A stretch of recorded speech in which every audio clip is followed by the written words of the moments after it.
It's my pleasure now to introduce someone who probably doesn't need introducing from me. William Nygaard is a leading publisher, not just in Norway, but in Europe. Though he tells me he's given up publishing. He's chairman of the board of Norwegian Broadcasting now. Back in 1993, he was shot and left for dead outside his house in Oslo.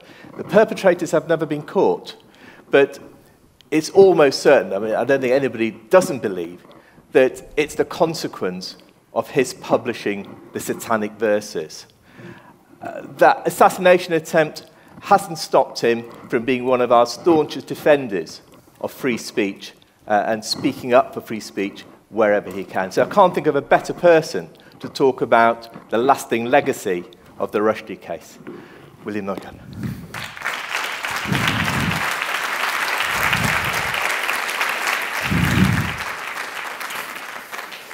Thank you for the invitation. So nice to be here.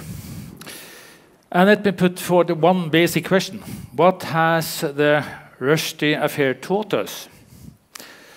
And let me straightway say that it is a sad fact that conditions for freedom of expression have deteriorated considerably since the proclamation of the fatwa against Salman Rushdie in 1989, even if the battle was won after 9 years, because it was won. The fatwa still exists. The book is still controversial, but the high level of political confrontation has been solved in the sense that the foreign secretaries of the two countries, Britain and Iran, in 9 years after, solved it and turned it down to a less active confrontation case. We won the war, but we lost the peace, as also Salman Rushdie quoted.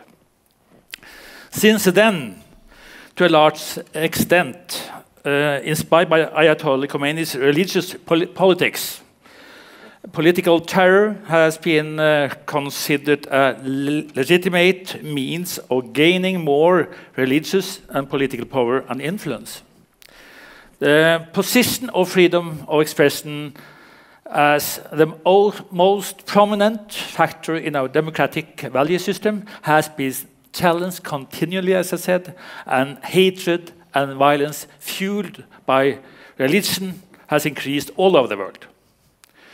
To speak out clearly in this climate presents us with a challenge because it reveals with shocking accuracy the distance between ideals and the objectives on the one hand, and reality and culture of subjectivity on the other. In the Western world, much of the response to the Rushdie affair from certain sectors was highly ambiguous, and these compliant forces and their self-censorship and prejudice had to be conquered. The Rushdie affair revealed a lack of gravity and proper understanding of how our own integrity is fundamental as a basis for truly democratic interaction between human beings. Such ambiguity and lack of understanding constitutes a serious threat in societies where freedom of expression is the indispensable basis for the rules and values of a democracy.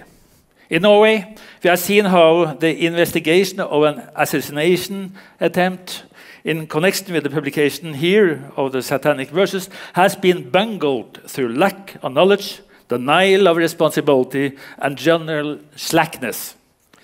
It has got to the point where public opinion, and unfortunately, rightly so, ask questions about the existence of a conspiracy, wondering whether some hidden political agenda is the reason why the case has not been solved or has any kind of conclusion.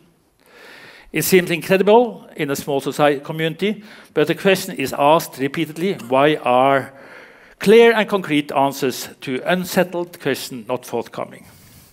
Has the Rushdie affair inspired new provocations towards other religious communities in order to test the respect for freedom of expression and its position as the most fundamental value in a democracy?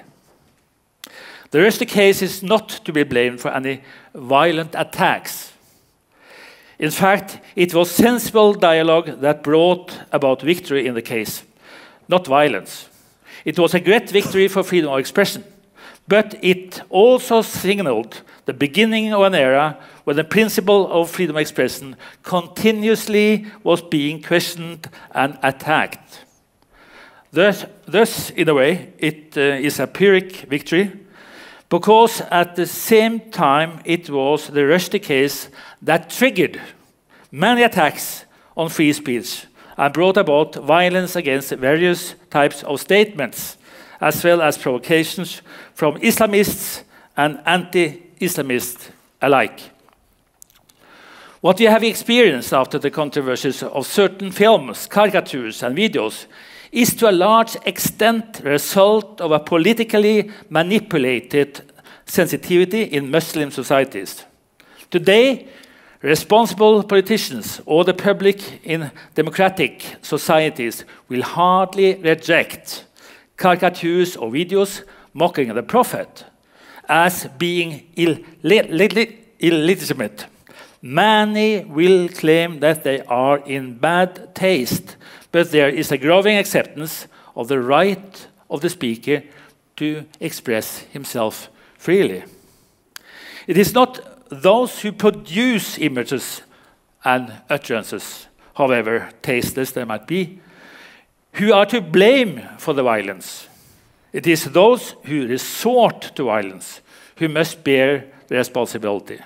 Violence does not promote dialogue. In spite of this, Western statesmen at the present time are more focused on criticizing provocative utterances than on reminding us of our right to freedom, to free expression, as long as it does not encourage the use of violence. Self-censorship is a strong temptation for world leaders and the politicians in general.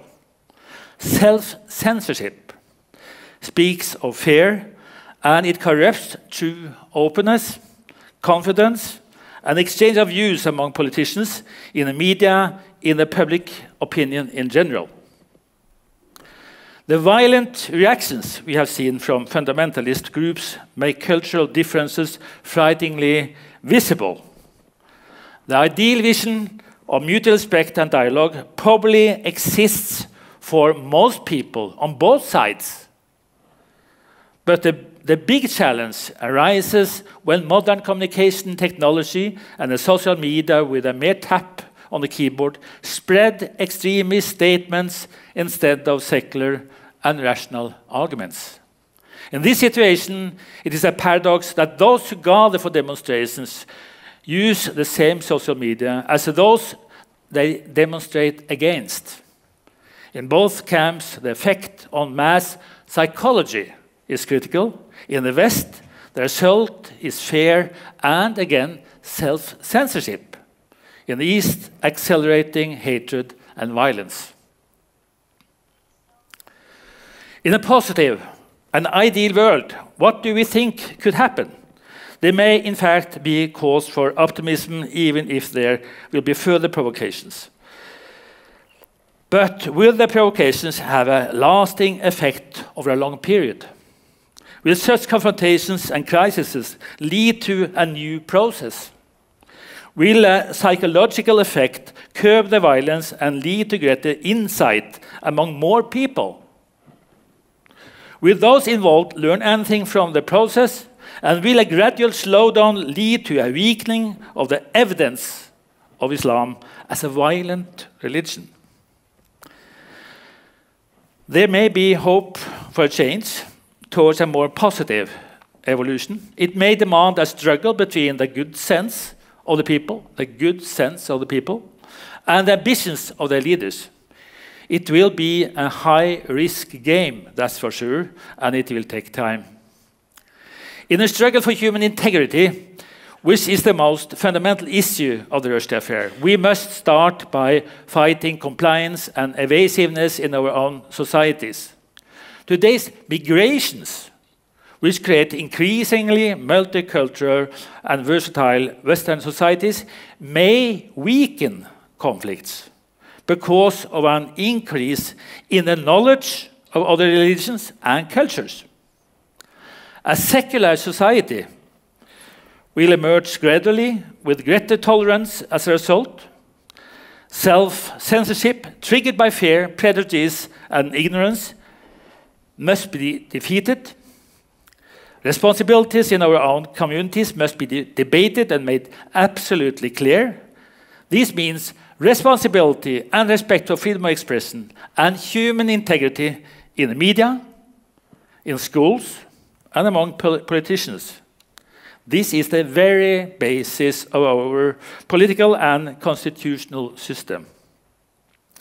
Staying in conflict demands courage. The solution is zero tolerance of violence as a reaction and as a counter-attack. Critical dialogue creates balance and respect and promotes mutual understanding. The Rushdie affair is a case for reflection and learning. It can show us the way forward with all our weaknesses, but it will be a long haul.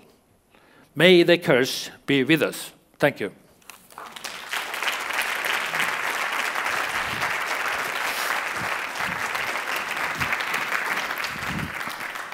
Thanks, William. We haven't got much time to discuss, but there's a few issues I think that are important to raise. One of the key changes, it seems to me, over the past 20 years has been in the transformation in the way we understand tolerance. Tolerance used to mean the willingness to accept that others have ideas that are different from yours, beliefs that are distasteful to you.